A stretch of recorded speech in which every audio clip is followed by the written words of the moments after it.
Halo guys, selamat datang kembali di channel gua Irfan Akbar 67. Ya, di video kali ini seperti biasa gua bakal bahas trial reading Classroom of the Elite untuk tahun yang ketiga. Tentunya ini adalah volume 2. Ya, sebenarnya trial reading ini udah rilis dari minggu kemarin, cuma karena ya ada kesibukan makanya gua baru bisa bahas sekarang dan baru bisa upload sekarang. Ya, jadi video ini adalah kelanjutan dari video-video sebelumnya. Jadi buat kalian yang belum nonton video pembahasan yang sebelumnya, kalian tuh bisa nonton videonya terlebih dahulu. Video ini juga isinya tuh adalah spoiler untuk lanjutan animenya. Jadi kalau misalkan kalian gak suka spoiler, kalian tuh bisa langsung aja close video ini. Oke, tanpa basa-basi lagi, langsung aja kita mulai ke ceritanya. Di samping tempat tidur di sebuah rumah sakit, Nanase bergumam seakan gak percaya dengan apa yang telah terjadi. Terlihat juga di samping Nanase adalah laki yang saat ini gak sadarkan diri. Menurut dokter, pria yang terbaring itu didiagnosis dengan kondisi persisten vegetative state. Ya, itu adalah sebuah keadaan di mana tubuhnya masih bisa bernafas dan membuka mata, tapi lagi gak sadar akan sekelilingnya. Nah, menurut dokter juga kondisi itu kemungkinan besar bisa sembuh dalam beberapa minggu atau mungkin beberapa bulan. Tapi sayangnya kesempatan sembuhnya sangat tipis. Nah, saat ini juga terlihat ada seorang pria tanpa ekspresi terlihat menyentuh lembut kartu nama yang ada di ranjang pasien itu, yang ternyata bertuliskan Matsuo Eiichiro. Di sini ada percakapan antara pria itu dan Nanase. Pria itu di sini bilang kalau dia tuh mendapatkan kabar bahwa Matsuo adalah orang yang sangat baik. Mendengar itu, Nanase tak kuasa menahan tangis. Air mata mengalir di pipi Nanase. Ya, melihat situasi yang sekarang, Nanase tuh menyalahkan dirinya sendiri karena dia tuh nggak menyadarinya lebih awal. Karena kalau misalkan dia lebih peka, semua hal ini nggak bakal terjadi. Orang itu di sini tuh bilang kalau dunia ini tuh nggak bisa dihuni hanya dengan kebaikan hati. Karena orang seperti Eiichiro bisa dengan mudah dimangsa oleh para iblis. Pria itu sekarang melihat ke arah Nanase sambil tersenyum. Dia bilang bahwa dunia ini adalah tempat di mana segalanya harus berlandaskan give and take. Ya, memberi atau menerima. Nanase di sini mengangguk. Nanase juga ngucapin terima kasih atas bantuan pria itu karena berhasil menemukan rumah sakit. Padahal mereka tuh sempat ditolak di rumah sakit manapun. Ya, tapi berkat pria itu mereka akhirnya berhasil menemukan rumah sakit. Dan itu tepat waktu. Karena kalau misalkan terlambat 30 menit aja, nyawa Eiichiro kemungkinan besar gak tertolong. Saat ini Nanase tuh nanya kepada pria itu apa yang diinginkan darinya. Pria itu di sini bilang kalau dia tuh bakal memberikan kesempatan kepada Nanase untuk melakukan balas dendam. Pria itu di sini bilang kalau dia tuh bakal mengajari Nanase supaya bisa mendekati pihak yang harus dibalas Nanase. Pria itu pun di sini meletakkan formulir pendaftaran sekolah dan sebuah foto di atas meja. Nanase tentunya bingung dengan maksud pria itu. Nah, Nanase juga di sini tuh bertanya mengenai nama pria itu. Pria itu pun di sini memperkenalkan diri sebagai Tsukishiro dan dia ngasih tahu kalau dia tuh udah mengenal Nanase dan Eiichiro sejak kecil. Tsukishiro juga di sini tuh nanyain tentang Shirogane Sensei kepada Nanase. Nah, mendengar nama itu, tubuh Nanase langsung bereaksi tanpa sadar. Ya, karena bisa dibilang cuma seseorang yang benar-benar tahu mereka sejak kecil yang bisa mengenal Shirogane Sensei. Tsukishiro di sini bilang bahwa dunia tempat dia berasal penuh dengan kejahatan, entah yang mengenakan topeng keadilan atau mungkin murni kejahatan. Tsukishiro di sini ngasih tahu kalau Nanase berbeda. Nanase adalah orang biasa yang memiliki kemampuan, ketidaksempurnaan maupun potensi. Tsukishiro di sini meyakini kalau orang seperti Nanase lah yang mampu mengalahkan kejahatan. Nanase di sini tuh nanya apakah anak lelaki di foto itu adalah bagian dari orang-orang jahat tersebut. Tsukishiro di sini ngasih tahu anak dalam foto itu adalah Ayano Koji Kiyotaka, kunci penting untuk mendekati target balas dendam Nanase. Sukishiro di sini ngasih tahu kalau Ayano Koji itu masuk ke sekolah elit dan hidup di antara siswa biasa. Jadi tugas Nanase adalah mendekati Ayano Koji. Sukishiro juga di sini tuh memperingatkan kalau Ayano Koji ini sangat tajam dalam mencium ketidakwajaran. Jadi kalau misalkan Nanase sembrono, identitasnya tuh bakal terbongkar sangat mudah. Sukishiro di sini ngasih tahu kalau Nanase tuh harus mencampur kebenaran dan kebohongan. Sukishiro di sini ngasih contoh. Jadi Nanase tuh bisa bilang kalau Nanase ini memang menyayangi Eiichiro dan ingin membalaskan kematiannya, dan itu merupakan sebuah fakta. Nah, dari fakta itu Nanase tuh bisa membangun pesona baru yang gak mudah dikenali. Ayano Koji mungkin curiga, tapi Sukishiro yakin kalau Ayano Koji itu nggak bakal menggali terlalu dalam kalau misalkan menilai Nanase nggak penting. Makanya Nanase tuh harus pandai untuk mencampur antara kebenaran dan juga kebohongan.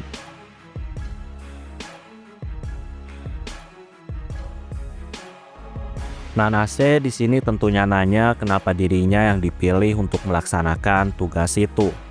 Sukishiro di sini ngasih tahu kalau Nanase ini berada di posisi yang ideal, jadi nggak condong ke sisi manapun. Karena hal itulah Nanase ini sangat cocok untuk disusupkan ke SMA itu. Nanase di sini tentunya nanya lagi kalau misalkan suatu saat dia tuh memihak kepada Ayano Koji, apa yang akan dilakukan. Sukishiro di sini bilang kalau hal itu bisa dipikirkan nanti. Sukishiro di sini pun akhirnya nanya kepada Nanase apakah Nanase tuh mau melakukannya atau enggak. Nanase di sini mengangguk tanpa ragu. Ya, jadi itu adalah kejadian sebelum Nanase masuk ke SMA. Saat itu hati Nanase ini sebenarnya tuh udah benar-benar dipenuhi tekad untuk membalas dendam atas nasib Eiichiro. Dan Nanase saat itu bertekad untuk menarik keluar Ayano Koji Atsuomi dari bayang-bayang. Ya, tapi itu dulu. Di waktu yang sekarang semuanya mulai berubah. Nanase yang sekarang justru mau menyelamatkan Ayano Koji Kiyotaka. Nanase di sini ngerasa kalau misalkan Ayano Koji lulus dari SMA tanpa perubahan, maka Ayano Koji itu bakal terjun ke jalan kejahatan murni. Dan itu tentunya bakal menciptakan korban baru seperti Eiichiro. Dan Nanase nggak mau hal itu terjadi.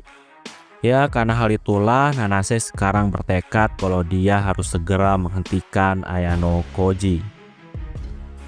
Saat ini di suatu pagi hari Minggu yang hujan, Ayano Koji selesai berpakaian sebelum jam 10 dan dia membawa satu payung untuk turun ke lobi asrama.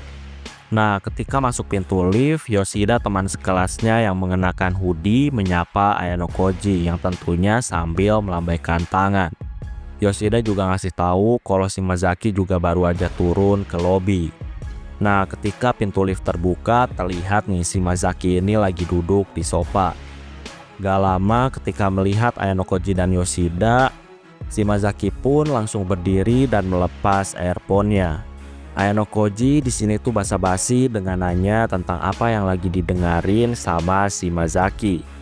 Shimazaki di sini bilang kalau dia tuh lagi mendengarkan latihan listening bahasa Inggris untuk persiapan ujian masuk karena itu adalah mata pelajaran yang bisa dibilang kurang dia kuasai. Jadi dia tuh mau memanfaatkan waktu sebaik mungkin untuk berlatih bahasa Inggris. Yoshida di sini tentunya heran. Yoshida di sini ngerasa kalau nilai Shimazaki itu lebih tinggi darinya. Tapi Shimazaki di sini bilang membandingkan dengan Yoshida nggak ada gunanya.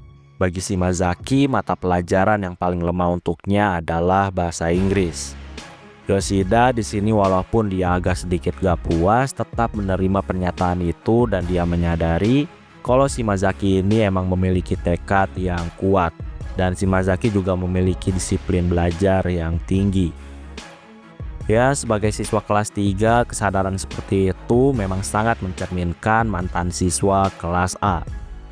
Yoshida di sini tuh merasa heran karena biasanya dirinya tuh gampang tersinggung, tapi dia tuh sekarang gak marah mendengar komentar pedas Shimazaki. Ya, walaupun sebenarnya dia tuh emang sedikit agak kesal, dia juga menyadari kalau dirinya tuh emang tidak sepenuh hati dalam belajar seperti Shimazaki. Yoshida di sini tuh nanyain apakah akhir-akhir ini Shimazaki hanya terus belajar. Shimazaki di sini mengiyakan. Shimazaki di sini ngasih tahu kalau dia tuh selalu menyediakan waktu belajar mandiri minimal 5 jam setiap hari, belum termasuk jam sekolah. Mendengar hal itu membuat Yoshida mengangkat tangan, yaitu seperti isyarat bahwa itu sangat berat baginya. Shimazaki juga di sini ngasih tahu kalau kelulusan dari kelas A adalah kartu truf untuk masuk ke universitas yang bagus. Jadi belajar seperti itu adalah hal yang wajar. Shimazaki juga di sini ngasih tahu tentang bimbingan belajar yang ada di Keaki Mall. Ayano Koji di sini ingat kalau bimbel itu memang ada dan gratis kalau misalkan siswa memenuhi syarat tertentu seperti berkelakuan baik dan punya tujuan akademis yang jelas. Jadi bimbingan belajar di Mall Keaki memang ada.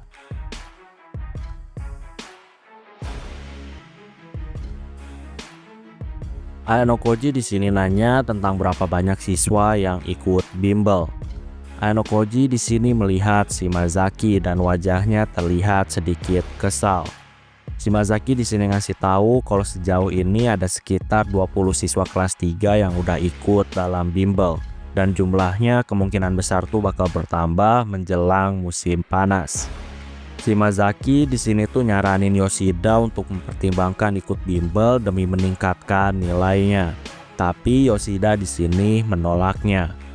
Yoshida di sini bilang kalau dia tuh cuma mau masuk universitas yang biasa. Jadi dia tuh nggak mau hari liburnya penuh dengan belajar dan dia tuh mau punya waktu untuk bermain. Shimazaki di sini tuh sedikit mengernyitkan wajahnya karena merasa niat belajarnya tuh seperti disepelekan Yoshida. Tapi Yoshida di sini tuh buru-buru mengangkat tangannya dan dia bilang kalau dia tuh sangat menghormati pilihan masing-masing. Yoshida di sini mengalihkan topik dan dia tuh nanya kenapa Shimazaki mengundang dia dan Ayano Koji di hari libur. Padahal hari ini tuh bisa dipakai sama Shimazaki untuk belajar. Shimazaki di sini ngasih tahu sebenarnya tujuan utamanya adalah ngobrol dengan Ayano Koji. Tapi karena mereka berdua belum cukup dekat untuk keluar berdua ataupun bicara serius, kehadiran Yoshida bakal membantu untuk membuat suasana menjadi lebih mudah. Yoshida dengan nada percaya diri dia ngasih tahu kalau dirinya tuh memang sering diandalkan orang-orang. Dan di sini Yoshida menyuruh Ayano Koji untuk mendengarkan Shimazaki dengan baik. Ayano Koji di sini tuh nanyain tentang apa yang pengen dibicarakan Shimazaki. Shimazaki dengan serius ngasih tahu kalau dia tuh mau mengungkap semua rahasia Ayano Koji hari ini. Ayano Koji di sini hanya diam dan dia tuh bertanya-tanya apa maksudnya. Tapi Shimazaki di sini tuh cuma bilang kalau dia tuh nggak mau membahasnya di tempat ini dan Shimazaki meminta keduanya untuk ikut. Shimazaki sekarang tuh membuka payung dan mulai berjalan cepat keluar lobi. Yoshida kebingungan dan dia tuh bertanya-tanya kemana Shimazaki bakal pergi. Ayano Koji dan Yoshida pun akhirnya segera menyusul di belakangnya. Shimazaki berjalan paling depan dan terlihat itu menuju ke Keaki Mall. Ayano Koji sama Yoshida hanya mengikuti. Nah, terlihat juga kalau Shimazaki itu sekarang langsung menuju ke toko buku. Sebelum masuk, Shimazaki juga sempat menoleh ke arah Ayano Koji dan Yoshida. Di sini Yoshida tuh mengira kalau mereka tuh cuma bakal mampir sebentar di toko buku. Tapi ternyata Shimazaki tuh langsung masuk dan menuju ke tempat buku referensi pelajaran. Yang diketahui ternyata itu memang tujuan utama mereka datang. Shimazaki di sini bilang kalau dia tuh mau tahu buku referensi dan metode belajar yang digunakan Ayano Koji. Karena bisa dibilang setelah melihat hasil ujian khusus sebelumnya, dia tuh sadar kalau Ayano Koji ini jauh lebih unggul dan dia tuh mau mengejar Ayano Koji. Ya di sini sebenarnya Shimazaki juga sadar kalau dia tuh nggak bisa langsung untuk menyamai level Ayano Koji. Tapi ya Shimazaki juga tentunya di sini tuh nggak mau menyerah, makanya dia tuh mau tahu metode belajar yang digunakan Ayano Koji. Yoshida di sini mendesak supaya Ayano Koji itu mengajarkan Shimazaki tentang cara belajar Ayano Koji. Ayano Koji di sini tuh gak menjawab itu. Ya sebenarnya bukan karena dia tuh gak mau, tapi karena proses belajar baginya tuh udah selesai sejak kecil. Dan apa yang dilakuin sekarang tuh bisa dibilang cuma mengulang materinya aja. Jadi dia tuh nggak punya metode belajar yang sesuai untuk dijelaskan kepada Shimazaki maupun Yoshida. Nah di sini karena Ayano Koji hanya diam aja, Shimazaki pun mencoba untuk menawarkan imbalan seperti private point atau mungkin apapun yang diinginkan sama Ayano Koji.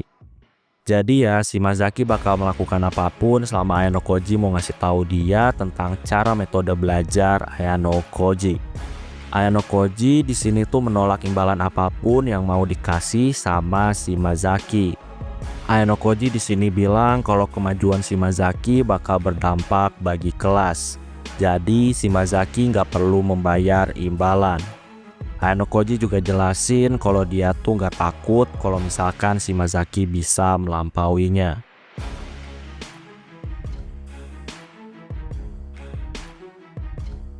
Shimazaki di sini tuh tetap meminta supaya Ayano Koji tuh seenggaknya mau membagikan buku referensi dan detail metode belajar serta pengelolaan waktu yang biasa dilakuin Ayano Koji.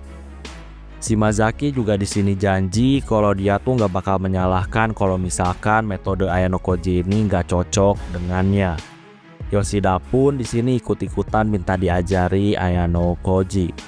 Ayano Koji di sini berpikir. Ayano Koji di sini ngerasa kalau cara belajar standar seperti yang diajarkan kepada Karuizawa, cara itu pasti nggak bakal cocok untuk kedua orang ini yang levelnya bisa dibilang udah tinggi. Ayano Koji juga di sini ngerasa kalau metode khusus yang dia pelajari di Wet Room juga saat ini tuh nggak mungkin bisa diterapkan kepada Yoshida dan Shimazaki.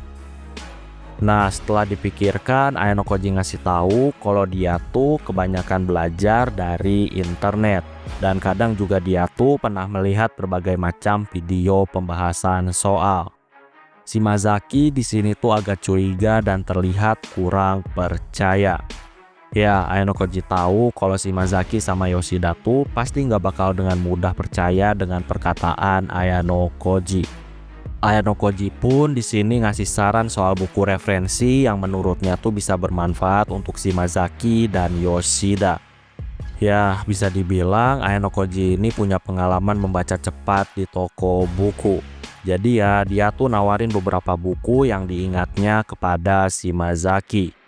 Ayano Koji pun di sini merekomendasikan sebuah buku yang menurutnya sangat bagus yang langsung diambil Shimazaki. Sedangkan Yoshida di sini tuh nggak jadi membeli buku yang disarankan Ayano Koji. Bagi Yoshida, buku itu nggak sesuai dengan target universitas ataupun kebutuhannya. Setelah itu, mereka berdua membantu Yoshida untuk mencari buku referensi yang sesuai.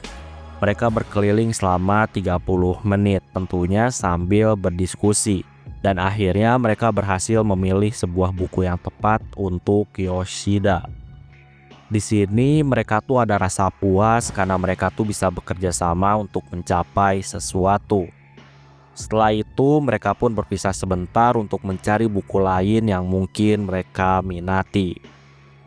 Setelah mencari-cari buku, mereka pun akhirnya berkumpul di kasir. Nah, ketika berkumpul di kasir, Shimazaki ini melihat kalau Yoshida tuh membawa banyak buku selain buku referensi pelajaran. Ya, diketahui buku-buku yang diambil sama Yoshida tuh adalah majalah fashion ataupun buku tips percakapan untuk menarik perhatian lawan jenis. Yoshida juga di sini ngasih tahu bahwa selain belajar, urusan cinta juga penting karena masa SMA tinggal setahun lagi. Dan ini adalah kesempatan terakhir untuk berpacaran dengan siswi di SMA. Shimazaki di sini menganggap kalau berpacaran gak harus di SMA. Ayano Koji juga berpikir seperti itu karena mungkin setelah menjadi mahasiswa atau pekerja, peluang berpacaran tuh masih ada walaupun beda umur jadi masalah tersendiri. Jadi walaupun nanti udah bekerja, mereka tuh masih bisa berpacaran dengan siswi SMA. Ayano Koji di sini juga iseng dan dia tuh membahas tentang Shiraishi. Nah, karena membahas tentang Shiraishi, Yoshida di sini tuh kaget sampai-sampai dia tuh menjatuhkan banyak buku. Setelah itu dia berusaha untuk menyangkal dan menutup mulut Ayano Koji. Ya, di sini terlihat jelas kalau Yoshida ini menyukai Shiraishi, tapi Yoshida selalu membantahnya. Di sini Shimazaki yang sempat berjalan di depan pun akhirnya dia bertanya kepada Yoshida apakah dia tuh memang menyukai Shiraishi.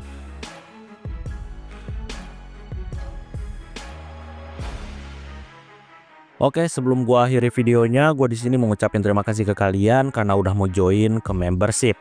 Jadi terima kasih untuk Ikan Badak, Ave Jaya, Dino Bagus, Sukasa, Hendra Prasetyo, Suhendra Anwar, Aditya Dharma Putra, Fajri Azka, Sarin Senju, HS, Marif, Raga Balhaki, dan Penster. Sekali lagi gue ucapin terima kasih ke kalian karena udah mau join ke membership. Oke, kayaknya cukup untuk video pembahasan kali ini. Terima kasih karena udah nonton video ini sampai habis. Jangan lupa untuk subscribe, like, dan yang paling penting adalah jangan lupa untuk share video ini ke teman-teman kalian. Sampai bertemu kembali di video-video selanjutnya. Terima kasih.